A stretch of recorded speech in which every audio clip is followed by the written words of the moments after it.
Mahigpit naman nagpaalala ang Bureau of Internal Revenue sa mga taxpayer hinggil sa deadline ng pagbabayad ng buwis.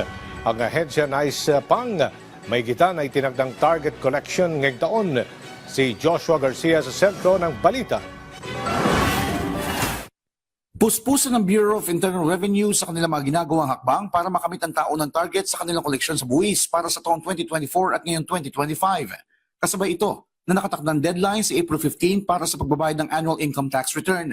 Ayon kay BIR Commissioner Attorney Romeo Lumagi Jr., maganda ang naging resulta ng kanilang kampanya para sa pagbabayad ng tamang buwis, kung kaya't mas malaki ang kanilang nakolekta noong nakaraang 2024 kumpara sa taong 2023. Patuloy din ang ginagawa naming mga webinars para naman na matutukan at mapaliwanag sa ating mga kababayan ang tamang pag-file at pagbabayad ng buwis na sinabi rin natin na hindi na kailangan hintayin pa ang April 15. Kaya naman maraming nakapag-file na at marami ring nakapagbayad.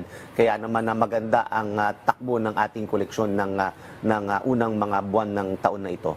Kaugnay nito, patuloy din ang pagsisikap ng ahensya para mas mapadali pa ang proseso, kung saan hindi katulad ng dati. Ngayon ay hindi na kailangan pumunta sa mga tanggapan at opisina para magbayad ng buwis. Sa halip ay maaari nang gawin online sa pamamagitan ng kanilang official website at accredited payment channels. Kung wala namang kakayahan online, maaari naman magtungo sa kanilang tax assistance centers at district office para magabayan ng kanilang mga tauhan electronically. Bahagi niya ito ng pagpapahusay ng kanilang koleksyon sa pamamagitan ng digital transformation at ease of paying taxes law, habang napapanatili ang integridad at profesionalismo ng mga serbisyo at kawani ng kanilang ahensya. Sa ngayon, nais ng BIR na malampasan ang ibinigay sa kanila na mahigit 3 trilyong piso na collection target upang makatulong sa gobyerno na matiyak na mapopondohan ng mga proyekto tulad sa infrastruktura, pagpapaabot ng tulong sa mga mamamayan at iba pa. Ang target po na naiatas po sa atin, ang total po niyan ay nasa 3.23 trillion pesos for 2025. Kaya mataas-taas po, kaya kinakailangan po talaga nating tutukan ang pangungulekta ng buwis. Makakaasa po tayo na talagang pagbubutihin po natin ang trabaho natin para lagi po sana nating makamit ang ganitong target.